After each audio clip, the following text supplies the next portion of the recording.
Assalamualaikum warahmatullahi wabarakatuh. Waalaikumsalam warahmatullahi wabarakatuh. Alhamdulillahillazi bi ni'matihi tatimmus shalihat. Ashhadu an la ilaha illallah wa ashhadu anna Muhammadan 'abduhu wa rasuluh.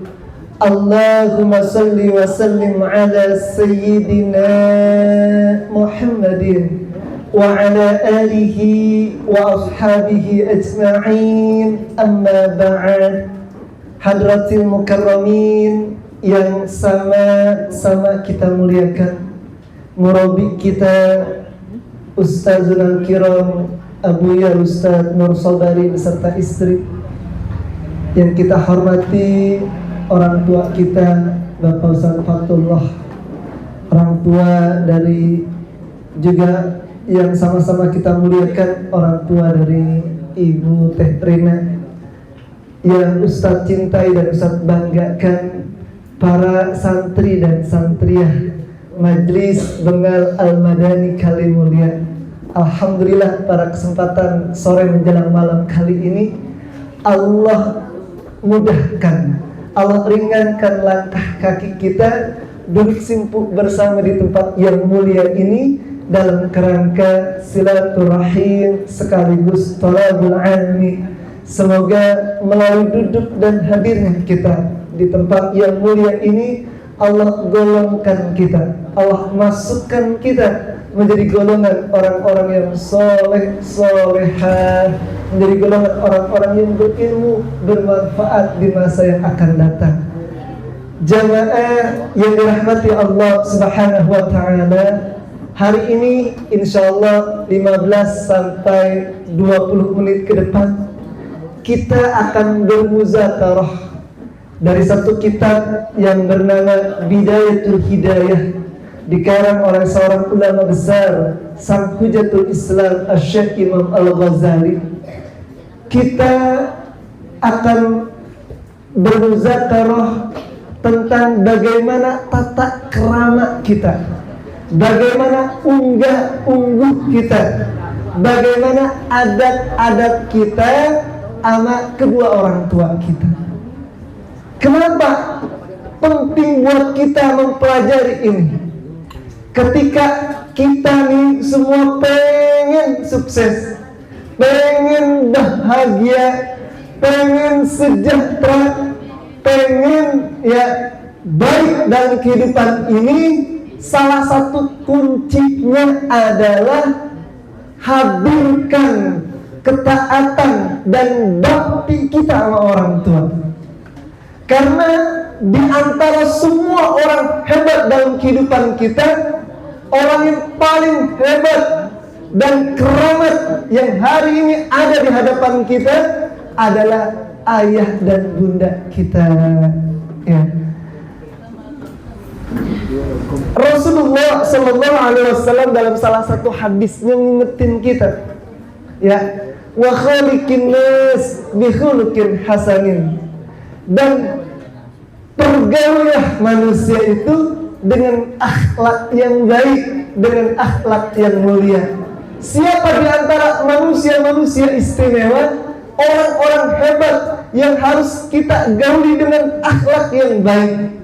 Ini para guru-guru kita yang ngajarin kita alif, ba, ta, sampai kita lancar, sampai kita bisa mengenal bagaimana sholat yang baik, bagaimana wudhu yang baik, bagaimana ngaji yang baik, bagaimana ketahuan kita sama Allah.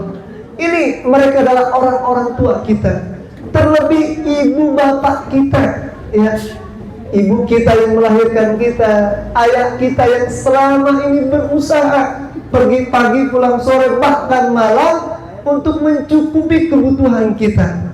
Maka wajib hukumnya buat kita betul-betul mentaati dan berbakti kepada mereka.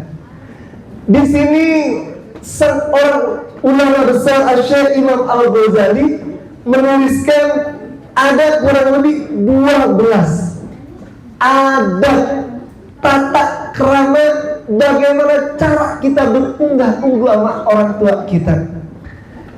Mungkin karena waktunya terbatas, dari 12 ini kita coba bermuzakarah 5 sampai dengan 7 ya. Wa in kana laka walidani fa'adabul waladi ma'al walidaini an yasma'a kalamahuma wa yakuma li qiyamihima wa yamtasila li amrihima wa la yamshi amamahuma wa la yarfa'a sawtahu fawqa aswatihima wa yulabbiya da'watahuma wa yahrusu ala talabi mardatihima. 7 dulu dah ya. Semoga ini bisa pas 15-20 menit ke depan. Setelah itu kita buka bab pertanyaan ya. Apa kata seorang ulama? Wa qala al-muallif Asy-Syaikh Imam Al-Ghazali, wa in kana laka, dan jika engkau memiliki walidani, kedua orang tua. Jika kita memiliki orang tua yang masih hidup, fa'adabul waladi ma'al walidaini, adapun adab-adab tata krama anak ma'al walidaini terhadap kedua orang tuanya. Yang pertama kata beliau, kata Asy-Syaikh Imam Al-Ghazali dalam kitab ini, an yasma'a kalamahuma, hendaklah ya kita dengerin, kita memperhatiin kalamahuma, apa yang mereka bicarain, apa yang orang tua kita omongin. Terkadang ada di antara kita nih, habis pulang sekolah pagi sampai sore, sampai di rumah emak kita ngomong bla bla bla bla bla bla bla bla bla. Emak kita ngomong begini, bapak kita ngomong begini. Terasa terkadang pegel dengerinnya, ya. Terasa terkadang ya terlalu lama ini. Walaupun pegel, walaupun lama, atau mungkin ibu bapak kita lagi marahin kita, tetap wajib hukumnya kita ngedengerin, kita memperhatikan apa yang dibicarakannya. Kenapa? Karena kalau kita lihat nih orang tua kita ya, walaupun mungkin dalam kasat mata kita biasa-biasa saja, walaupun dalam pandangan kita orang tua itu sederhana, biasa-biasa saja, tapi sungguh ketahuilah, mereka adalah keramat yang berjalan dalam kehidupan kita. Kalau kita pengen sukses dalam kehidupan kita, pengen berkecukupan, sejahtera dalam kehidupan kita, ikuti adab-adab yang diajarkan ini para ulama. Ibadah kita nggak akan pernah bisa sempurna ya kalau kita kagak ngapain, enggak bakti sama orang tua. Allah tegaskan dalam surah Al-Isra, wa qada rabbuka alla ta'budu illa iyyahu wa bil walidaini ihsana. Kata Allah ya, Allah memerintahkan kepada kita jangan kita menyembah kecuali kepada Allah, wa bil walidaini ihsana, dan kepada orang tua hendaklah berbuat baik. Salah satunya apa? An yasma'a kalamahuma, dengerin apa kata mereka. Dulu waktu kita masih kecil nih, mungkin waktu abang-abang ini, atau waktu Ustadz masih kecil, usia 2 tahun, usia 3 tahun, kita sering nanya sama mak kita, "Ma, kapan jalan-jalan ke kebun binatang?" Bulan depan, Tom. Ya. Besoknya lagi kita nanya, "Kapan mau jalan-jalan ke kebun binatang?" Entar, bulan depan. Kita nanya sehari bisa 3 kali. Ya. Tapi mak kita sabar. Ya. Dan apapun yang kita tanya, dia tetap ngejawab. Enggak pegel. Enggak terasa capek. Maka hari ini yang kita udah 5 tahun, 7 tahun, 10 tahun, bahkan kalau sudah menikah, tetap yang namanya anak di hadapan orang tua sehebat apapun dia, sepinter apapun dia tetap seorang anak di hadapan orang tuanya. Kita tuh laksana anak burung piyik ketika ada di hadapan mak kita, ketika ada di hadapan orang tua kita. Wajib hukumnya kita mendengarkan, nggak boleh mencela, nggak boleh memotong omongannya. Nanti kalau sudah selesai apa yang diomongin, kita izin bertanya. Nah, ini yang pertama, dengerin apa yang mereka ungkapkan kepada kita. Yang kedua, kata ulama, wa yakuma liqiyanihima, dan berdiri ketika orang tua kita akan berdiri. Misalkan dia pingsan, maknya bapaknya lagi pergi kerja, dia pingsan main baik ya di depan apa? Di depan pintu sama adiknya main mobil-mobilan. Tiba-tiba ibunya pulang ngajar. Kalau ibunya datang mau masuk rumah, apa yang harus kita lakukan? Ulama ngajarin wa yakuma liqiyanihima. Kita berdiri, bangun. Jangan kata orang Betawi ngejedok baik di situ. Orang diem baik di situ. Ya, kalau orang tua mau lewat, ya itu adabnya kita berdiri. Ya, melakukan penghormatan sama orang tua kita. Kalau dulu, zaman dulu, waktu Ustaz masih muda tuh, masih kecil nih seperti kayak begini nih, ya. Kalau ada guru SD lewat, itu kita ngumpet, takut, ya. Bahkan kalau lewat itu kita nggak berani ngapa-ngapain. Kalau sekarang guru lewat, ya, orang yang ngajarin kita lewat asik-asik aja, ya. Acu tak acu. Inilah degradasi moral, ya. Akibat apa? Perkembangan zaman, sehingga apa? Ya, adab antara guru dengan murid, adab antara anak dengan orang tua mulai terkikis. Sehingga apa? Mengurangi keberkahan hidup di antara mereka. Gitu. Nah, kalau orang tua kita misalkan di meja makan kita udah datang duluan nih, tiba-tiba orang tua kita dari lantai 2 turun mau makan bareng. Adab yang baik, kalau kita udah duduk duluan di meja makan, kita bangkit, bangun. Kita lagi duduk nih di meja makan, ibu bapak kita baru turun dari lantai 2 dari kamarnya, mau makan pagi atau makan malam sama kita. Itu Imam Al-Ghazali, ini Hujatul Islam. Kalau lagi duduk, kita nih lagi duduk di meja makan, ibu bapak kita datang, kita bangun. Ya, ayah kita, ibu kita persilakan duduk. Ketika mereka udah duduk, baru kita duduk kembali. Kalau kita mau melakukan ini nih, adab yang diajarkan ya anak ulama salafus saleh ini, insya Allah anak-anak keturunan kita nanti kalau kita punya anak, dia akan takzim, akan hormat sama kita. Jangan pernah kita bermimpi dihargai, dihormati sama anak-anak keturunan kita kalau hari ini kita enggak menghormati ibu dan bapak kita. Kalau kita pengen sukses belajarnya, pengen prestasinya melejit, pengen prestasinya moncer, mulai dari hal terkecil kita jadikan orang tua kita keramat dalam kehidupan kita. Karena apa? Karena perintah setelah tauhid itu ya, dalam banyak literasi Al-Quran, dalam banyak literasi hadis, ya, perintah setelah mentauhidkan Allah, perintah wajib kedua adalah berbakti sama kedua orang tua. Baik, apa yang ketiga? Wayam tasilali amrihima, wayam tasilali amrihima, mematuhi apa yang diperintahkan sama mereka berdua, sama ibu bapak kita. Kalau ibu kita, ya misalkan ada namanya Maryam di sini, Maryam, ini emak kurang garam lagi masak, ya tolong beliin di belakang, di warung belakang. Kita harus segera, ya harus harus segera mendekati dan menunaikan apa yang diperintahkannya. Ya, jangan sampai menunda-nundanya. Jangan sampai ya porak-porak baik ya.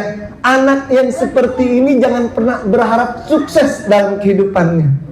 Jadi kalau ayah kita memerintahkan sesuatu, bunda kita, mama kita, ibu kita, emak kita nyuruh sesuatu, segera memenuhi apa yang diperintahkannya. Selama perintahnya dalam hal kebaikan, maka wajib hukumnya buat kita memenuhi segala perintah kedua orang tua kita, kecuali perintahnya perintah maksiat, baru wajib hukumnya kita menolak. Ada satu kisah muktamar yang sering kita dengar. Suatu ketika ada seorang ibu memerintahkan putri tercintanya. Ini ibu dan putrinya ini seorang penjual susu ya. Banyak para penjual susu di zaman itu ya, untungnya gede, besar, kecuali keluarga ini.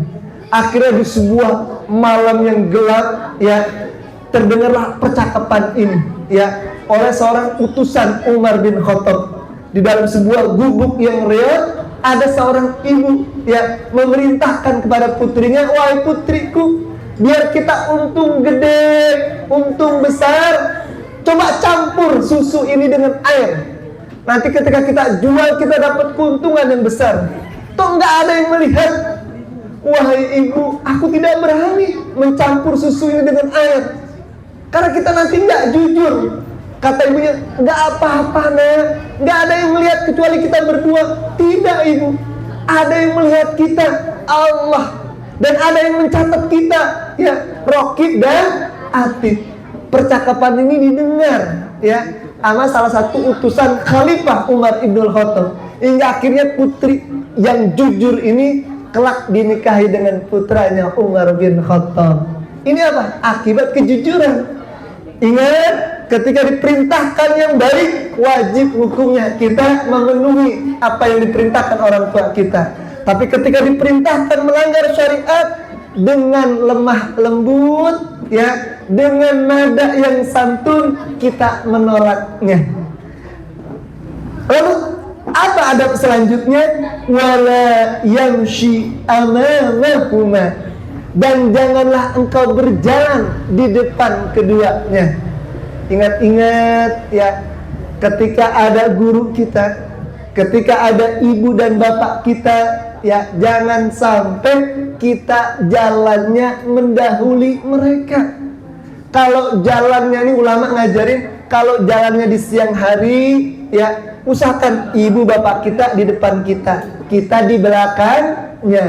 Ini lagi musim liburan nih. Kalau pergi ke pantai, pergi ke mall, pergi ke tempat-tempat umum, kalau siang hari usahakan ibu atau ayah kita adanya di depan kita, kita di belakangnya. Kecuali di malam hari, mungkin pandangan ayah dan bunda kita sudah mulai plus dan sebagainya, kita tuntun, kita di depannya masih boleh. Tetapi adab ketika berjalan ya, hendaklah orang tua kita di depan kita, kita ngikutin di belakangnya.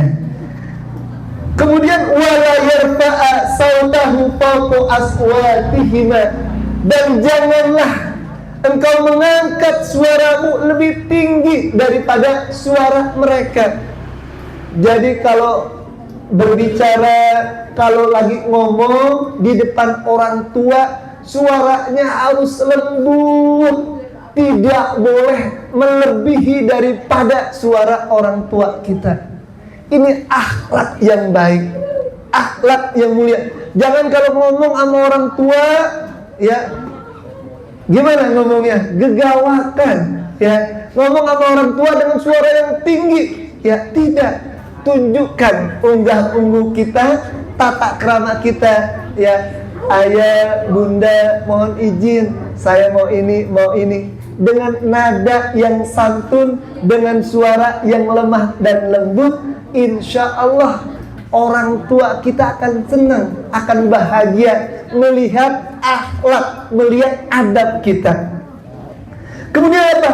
Wa yulabbiya da'watahuma, dan memenuhi panggilan mereka ya.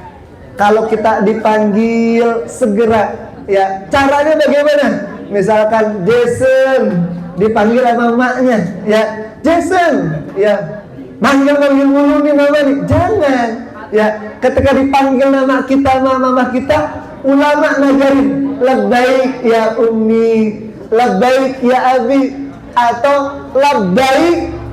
Sebenarnya baik itu diambil dari kata-kata labbaik. Labbaik dalam bahasa Indonesianya aku penuhi panggilanmu.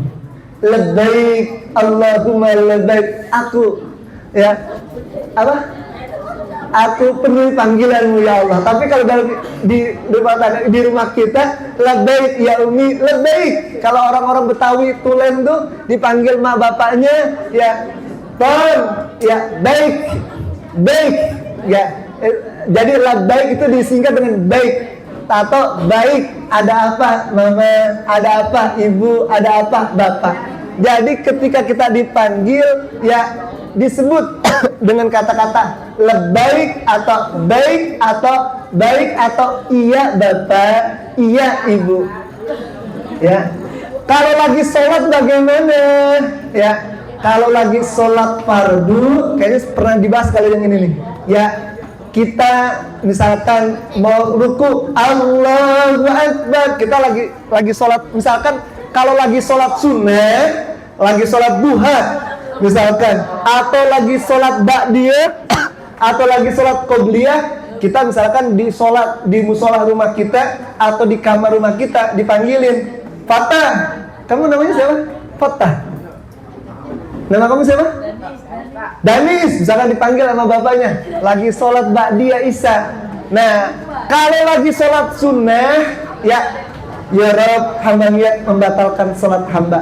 Kamu niatkan begitu, batalin sholatnya, ya penuhi panggilan orang tua kita. Itu pahalanya lebih gede. Sholat sunnah hukumnya sunnah, memenuhi panggilan orang tua wajib. Tapi ketika lagi sholat, caranya bagaimana? Ya Rob, hamba niat membatalkan sholat hamba. Sudah, langsung segera. Ada apa ayah, ada apa ibu? Tapi kalau lagi sholat wajib, ulama ngajarin. Kita lagi sholat isya, dipanggil sama orang tua kita, lagi baca, misalkan baca surah, kita kencengin aja, Bismillahirrahmanirrahim. Ibu kita masih kurang dengar, baca lagi, Alhamdulillahirrabbilalamin. Insya Allah ayah dan ibu kita yang manggil kita itu paham. Oh, bocahnya lagi sholat. Kalau sholat wajib, tapi kalau sholat sunnah, afdalnya ulama ngajarin batalkan sholatnya, penuhi panggilannya. Tapi sejauh ini yang Ustaz lihat kalau les datang ke rumah A, ke rumah B, itu bocah dipanggil emaknya bukan lagi sholat, lagi ngapain? Lagi main games, lagi main gadget. Ini buat teman-teman ya. Kalau lagi main gadget, lagi main game, lagi main apapun itu, tinggalkan itu segera, penuhi panggilan orang tuanya. Ya. Selanjutnya, ini yang ketujuh ya. Nanti selanjutnya tanya jawab. Wa yahrusu ala talabi mardatihima. Wa yahrusu, dan bersungguh-sungguh ala talabi mardatihima, untuk mendapatkan, meminta keridhaan dari keduanya. Bagaimana caranya nih menghadirkan kesungguhan kita meminta keridhaan sama kedua orang tua kita? Ya, banyak kisah-kisah muktabar. Coba siapa di antara kalian yang pernah mencium kaki orang tuanya? Angkat tangan. Luar biasa. Siapa yang pernah nyuciin kaki kedua orang tuanya, airnya dipinum? Ya. Ulama bahkan guru tasawuf, ustadz itu ngajarin sekitar 20 tahun yang lalu, ya. Itu ustadz ngaji tasawuf ya sama seorang guru di Citeret. Kalau mau sukses, mau bahagia, setelah ngaji ini datang ke orang tuanya, cuci kakinya di atas baskom, walaupun itu airnya keruh, minum itu airnya. Dan alhamdulillah sekitar 20 tahun yang lalu, Ustaz denger ngaji kayak begini nih, kiai ngajarin begitu, sampai di rumah cium tangan sama orang tua, minta maaf atas segala kesalahan. Tadi guru ngajarin, ya saya suruh minta maaf, suruh minta keridoan, suruh minta keikhlasannya. Sekarang minta waktu, saya minta nyuciin kedua kakinya. Itu Ustaz cuci kedua kakinya, taruh di atas baskom, dilap, kemudian walaupun itu kotor airnya, Ustaz ngerasain minum itu satu baskom. Nah ini salah satu apa? Minta keridoan sama orang tua kita. Tapi bisa juga kalau nggak mau kayak begitu, ya mungkin di hari Jumat yang Sayyidul Ayyam, sekali ini kalau pernah merasa susah menghafal pelajaran, merasa susah memahami pelajaran, nggak pernah sukses 5 besar di dalam kelasnya, bisa praktekkan ini. Ya, setiap hari Jumat pagi, mohon keikhlasannya, keridoannya, berwudu, ya, berwudu nanti sisa air wudu di bawahnya itu saya mau minum. Tolong diikhlaskan, diridoin, biar saya gampang hafal pelajaran, biar saya gampang memahami pelajaran, biar saya kelak sukses di kemudian hari, jadi orang sukses, jadi orang dermawan. Amalkan ini ya 7 kali Jumat atau 40 kali Jumat, insya Allah. Beberapa ulama ngajarin begitu. Yang tadinya kita susah menghafal pelajaran, yang tadinya kita susah memahami pelajaran, insya Allah Allah mudahkan, bahkan akan Allah angkat derajat kita. Salah satunya cara mencari keridoan pernah dicontohkan oleh seorang makhluk Allah. Ini makhluk Allah nggak terkenal di bumi, tetapi terkenal di langit. Siapakah beliau? Beliau seorang waliullah, pakaiannya bolong-bolong, punya pakaian hanya 2, wajahnya kemerah-merahan, tapi kulitnya hitam.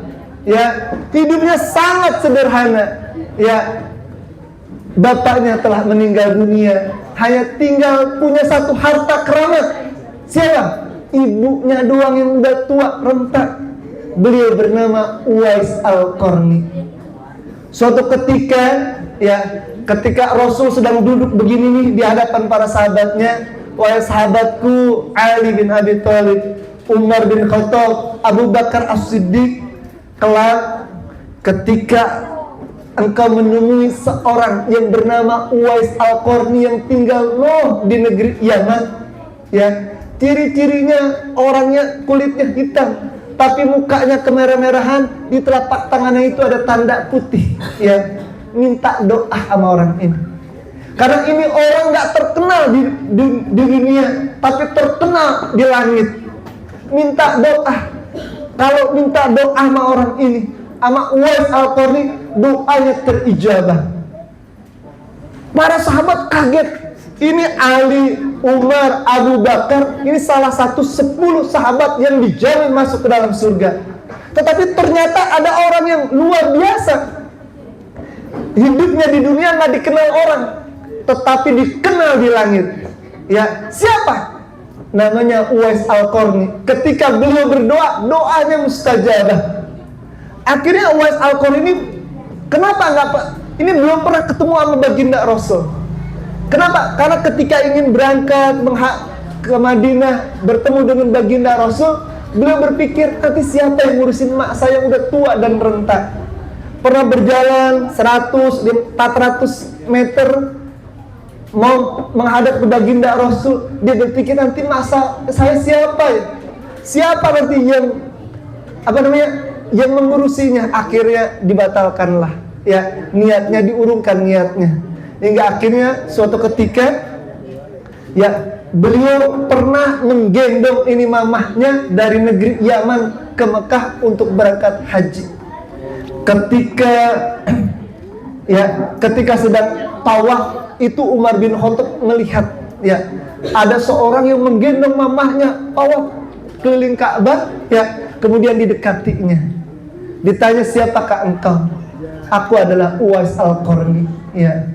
Pernahkah engkau bertemu dengan baginda Rasul? Aku belum pernah bertemu dengan baginda Rasul.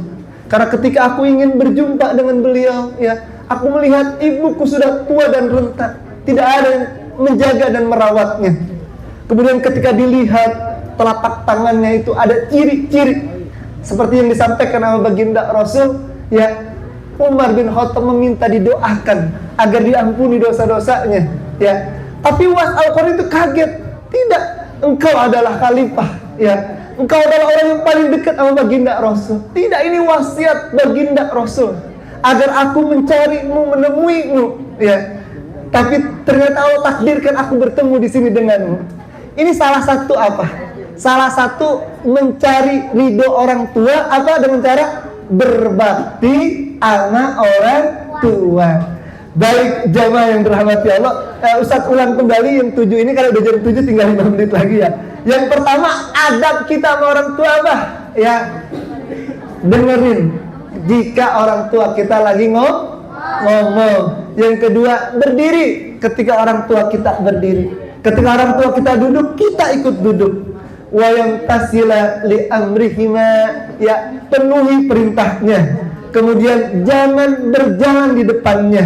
Kemudian jangan mengangkat suaranya lebih tinggi daripada suara orang tua kita. Wa yulabbiya da'watuhuma, dan penuhi panggilannya. Kemudian bersungguh-sungguhlah mencari keridhoannya.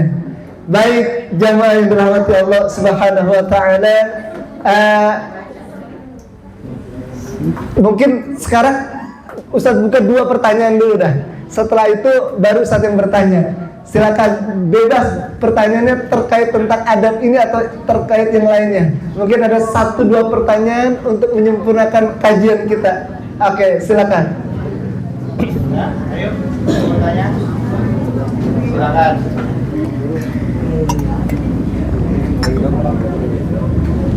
Ada? Kalau belum ada, saya bertanya dulu Ustaz. Iya. Ini berkaitan dengan adab kita kepada orang tua, akhlak kita kepada orang tua. Dan terkadang kita, tadi ada salah satunya yaitu apabila dipanggil, kita segera ya atau menjawabnya. Nah sekarang ini kan kita rata-rata hampir semua anak itu pasti punya handphone. Nah terkadang ketika orang tua manggil itu lebih fokus kepada handphone. Nah ini maksud saya tanyakan, hukumnya gimana seandainya orang tua sampai manggil 1, 2, 3 kali belum menjawab, dipanggil, apalagi ketika orang tua memerintahkan untuk menyuruh atau segala macamnya, tapi anak tersebut tetap diam, apa hukumnya Ustaz? Terima kasih. Luar biasa. Ingat, ini pertanyaannya luar biasa dan sangat mengena. Karena hampir semua wali murid ya mengeluh akan satu benda yang luar biasa ini, yang bernama handphone. Hukum ketika orang tua memanggil kita, tapi kita enggak enggak memenuhi panggilan orang tua, hukumnya dosa besar. Ingat, memenuhi panggilan orang tua hukumnya wajib. Bahkan ulama ngajarin ya, ketika kita lagi sholat saja ya, khususnya sholat sunnah, itu ulama ngajarin kita membatalkan sholat sunnah kita ya, demi apa? Memenuhi panggilan orang tua kita. Jangan sampai seperti sahabat Alqamah. Alqamah ini sahabat yang terkenal rajin ibadahnya. Hanya satu, gara-gara dipanggil sama orang tuanya, enggak segera memenuhi panggilannya.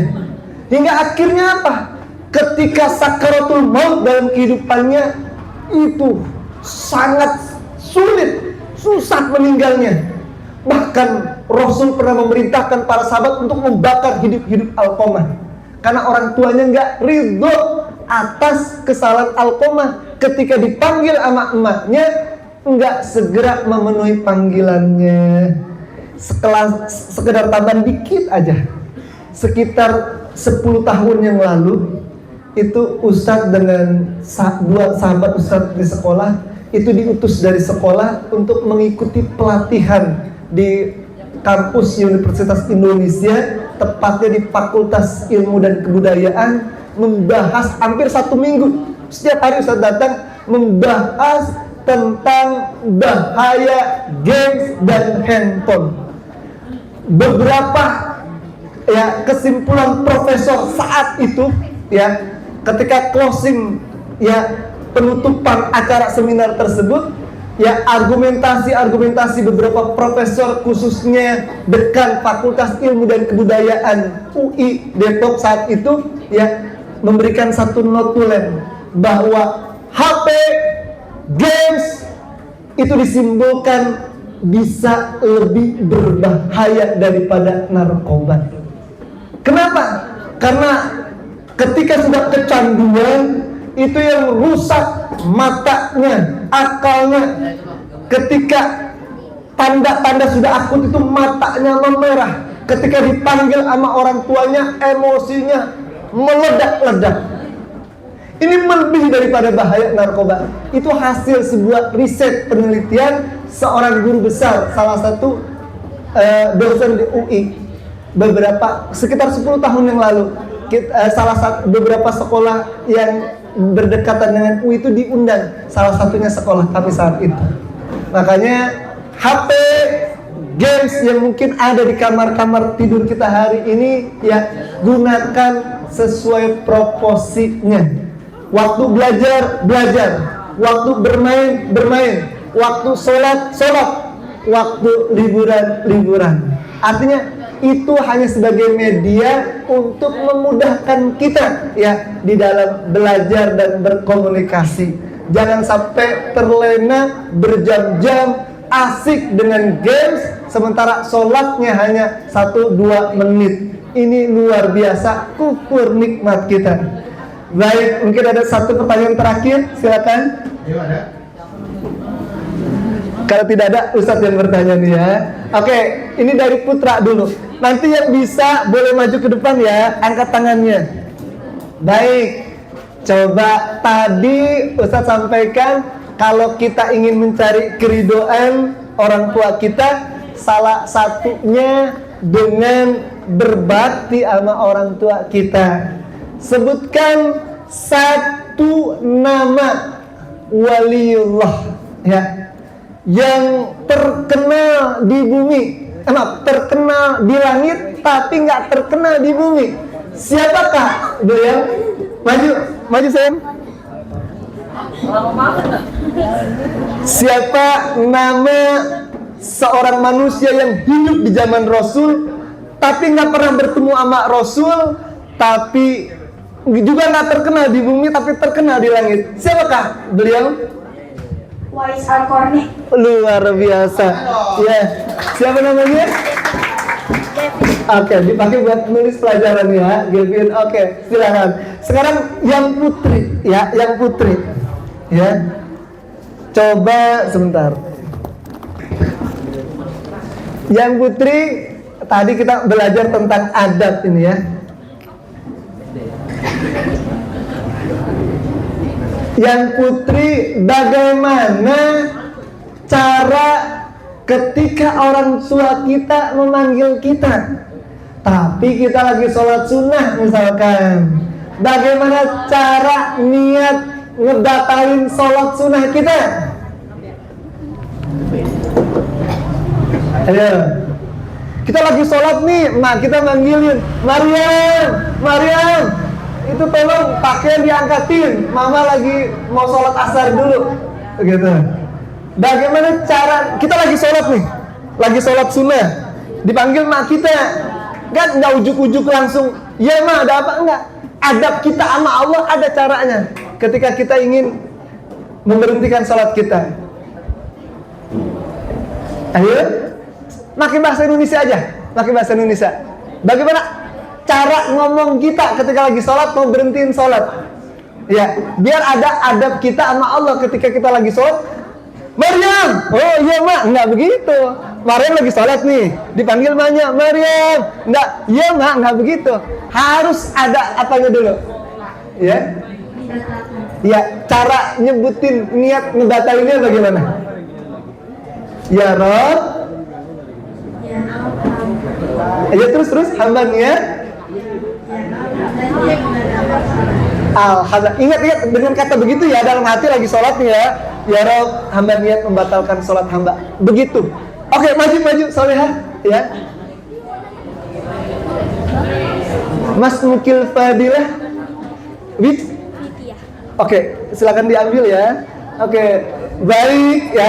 Ingat ya, apapun kondisinya ya, ketika misalkan kita lagi dipanggil atau ada apapun, ketika lagi sholat, adab kita ketika sholat sama Allah, ketika ingin misalkan nggak melanjutkan sholat tadi karena ada tadi panggilan tadi, ya Rob, hamba niat membatalkan sholat ini, gitu. Jadi ada bahasa dalam hati kita begitu, sebagai adab kita sama Allah. Terakhir, siapa bebas kalian sekarang sebut dari 7 adab anak terhadap orang tua, mohon 3 aja sebutin ya.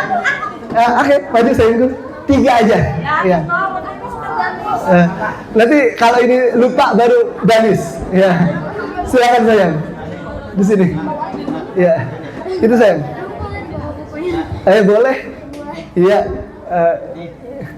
Itu sayang ya. Silakan sebutkan 3 adab anak dengan orang tua. Mendengarkan. Ya, oke, mendengarkannya jika dia lagi. Oke, yang kedua sayang. Berdiri ketika orang tua belum duduk. Oke, bagus. Mendengarkan perintahnya. Oke, alhamdulillah, luar biasa. Ini buat nulis surat cinta ya. Baik, luar biasa ya. Sekali lagi closing dari Ustaz hari ini ya. Ingat, ini memang tampak sederhana ya. Tata krama adab-adab ini tampak sederhana, tapi ini adalah kunci-kunci sukses kita. Kalau kita pengen sukses dunia dan akhirat, praktekkan, amalkan adab-adab ini, insya Allah akan Allah angkat derajat kita, akan Allah muliakan kita dalam kehidupan dunia dan akhirat. Ustaz rasa cukup, Ustaz akhiri. Billahi taufiq wal hidayah. Wassalamualaikum warahmatullahi wabarakatuh.